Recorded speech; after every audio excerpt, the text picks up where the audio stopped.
Over here I have the Nemtech Energizer. It's the Wizard 4. You can see it is currently on. And on my right hand side I have a cell phone running the IDS Hype app. If I scroll to the side and I press the power button to switch this off, you can see that the Energizer has now been deactivated.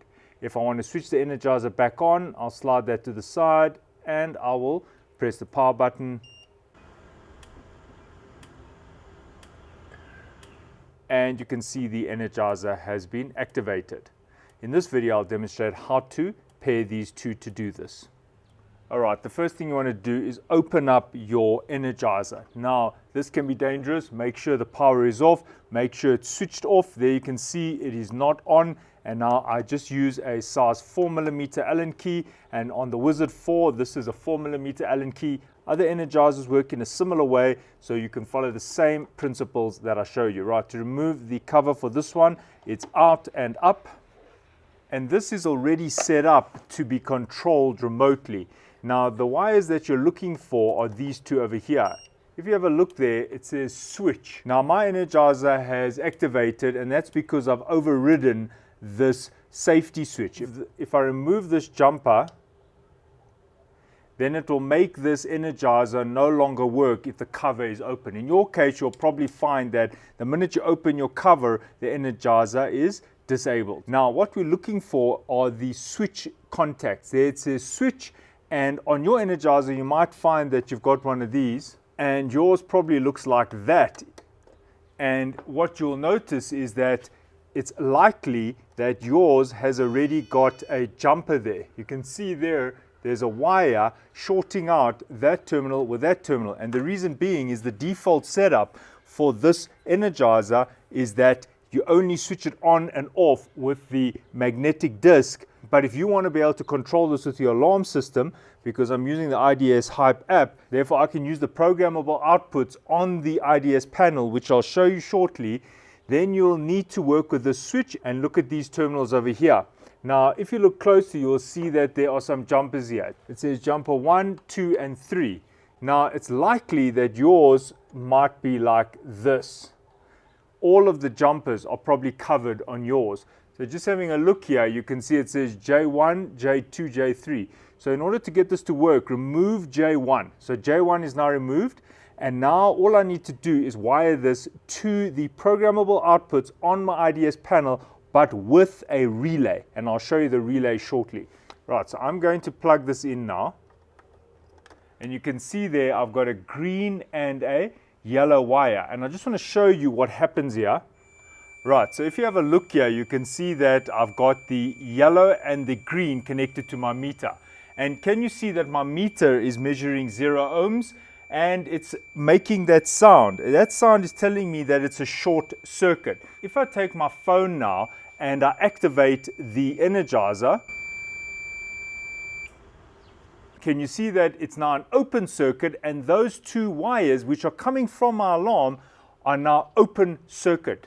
So what is happening is, if I use my app again and press the power button, you can see that it is making a short circuit across those two terminals. Now, those two terminals are connected to the alarm via a relay. So I just wanted to show you what is happening on the Energizer side. Now, this is coming from my alarm, and I'm now going to put it back onto the Energizer, and I'll show you how to set that up on the alarm side so that you can do what I've done over here.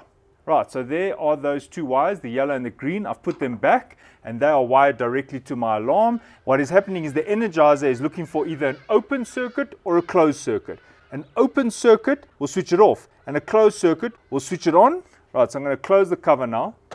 Right, this is an expander board. Now, I've got a few expander boards on this particular alarm system.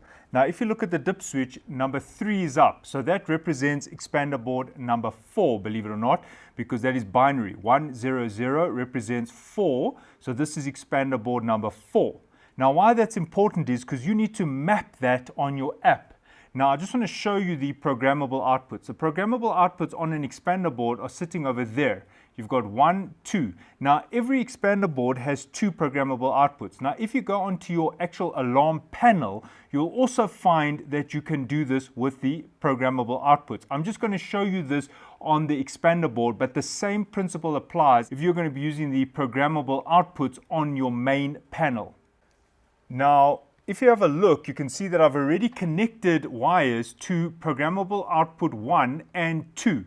Now, for the electric fence, I'm going to be using programmable output 2, and here is the wire. I don't know if you can see there's a white wire over there. And I just want to show you what the panel does when that programmable output is activated. Now, I'm going to put my meter here. Now, when I measure across the programmable output, you see there I put my lead on number 2 and my other lead on the negative. So I'll just do that now. And you can see that there is a voltage there, it's 1.2 volts, but it's definitely not enough to activate a relay. So what happens is once you toggle that programmable output using your phone or your keypad, so I'm going to do that now. This happens to be programmable output 13. I'm going to toggle it. Right, so it is now toggled.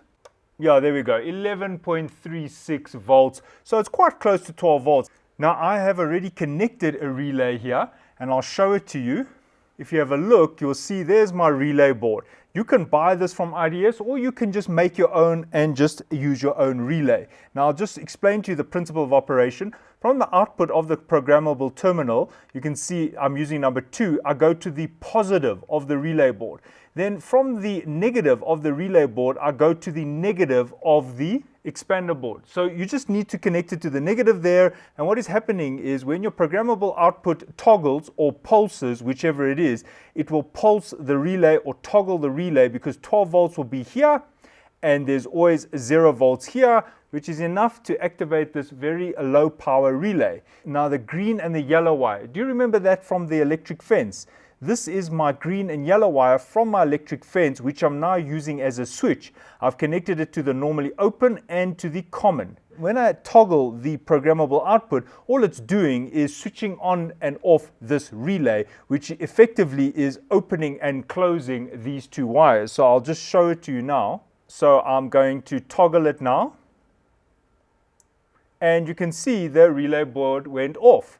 And I can actually hear my electric fence changing state. Now I switch it again, and you can see the little LED there telling me the relay board has activated. Now you can choose either the normally open or the normally closed contacts depending on what suits your energizer. Right, so that is how you connect this to your energizer. Now what I'll do is I'll just show you the principle of operation of this and the wiring diagram using pen and paper. Right, I've drawn a diagram to explain the principle of operation. This is your energizer. Your energizer needs a switched input to switch it on or off. So this must be either open or closed. Now on this particular energizer, when it is closed, when these contacts are closed, it is on. When the contacts are open, it is off. So if you look at the relay here, you will see that a relay has a normally open and a normally closed set of contacts. And I'll just show you, here are some relay examples. And all of these have the same principle of operation. Here's a nice one because it's got a window. You see, there's the coil. When you energize that coil, it creates a magnetic field pushing that leaf spring. You see, there's a leaf spring there, and there are 3 contacts. 1, 2, 3. The one in the middle is moving either towards this side, shorting out that pin and that pin, or it's pushing towards that contact, shorting out the middle to the farmost contact. That is why there are 3 terminals here. So therefore I've drawn it in the same way.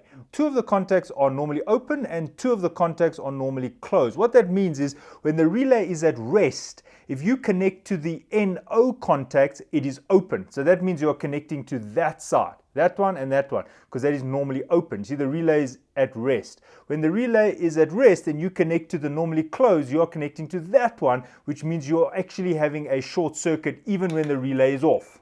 Just having a look here, you can see one set will measure very low ohm. There we go, almost 0. Then look at the other set, it's open circuit. When you energize here with a voltage, you'll see that the normally closed contacts open becomes an open circuit, and the normally open contacts become a closed circuit. So that gives you that switch option. It's like you're switching something on, off, on, off. So that's the beauty of the relay, is it provides you with the option to control another circuit. So by using the programmable output on your expander board or your main panel, when you toggle it or trigger it, you are giving 12 volts onto that pin over there, and if that is connected to a relay, your relay can activate. So you are using the programmable output to control another circuit. Basically, in this case, it's just on-off. So there is the relay board that I was using, which comes from IDS. You don't have to use this. You could just go and use any relay you want as long as it is 12 volts.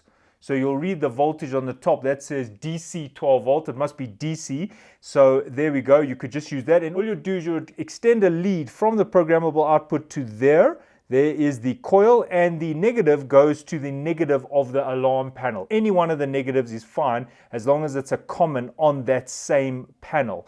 And then that will activate when that programmable output is toggled. And I'll tell you how to map that shortly. Then all you need to do is decide, are you going to be connecting your energizer switch circuit to the normally open or to the normally closed?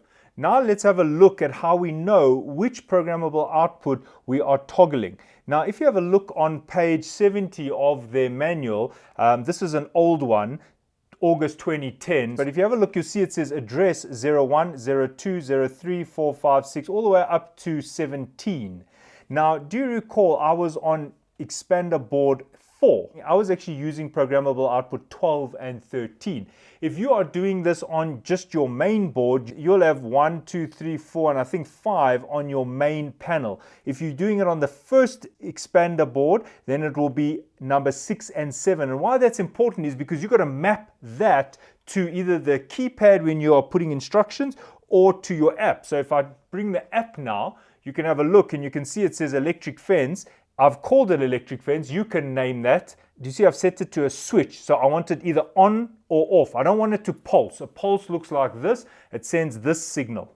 I don't want that. A switch signal does that. It's either on or off. When you switch it again, it then goes off indefinitely until you re-trigger the programmable output. So all I did is I told it programmable 13. If I told it programmable 6, for example, it wouldn't work because it would then be activating the programmable output number 1 on the very first zone expander board, which is not that one. The one that I was using was expander 4. So I was busy with the second programmable output on expander board 4, and that is why it must be number 13. Right, so I hope that is helpful, and thanks for watching. Cheers.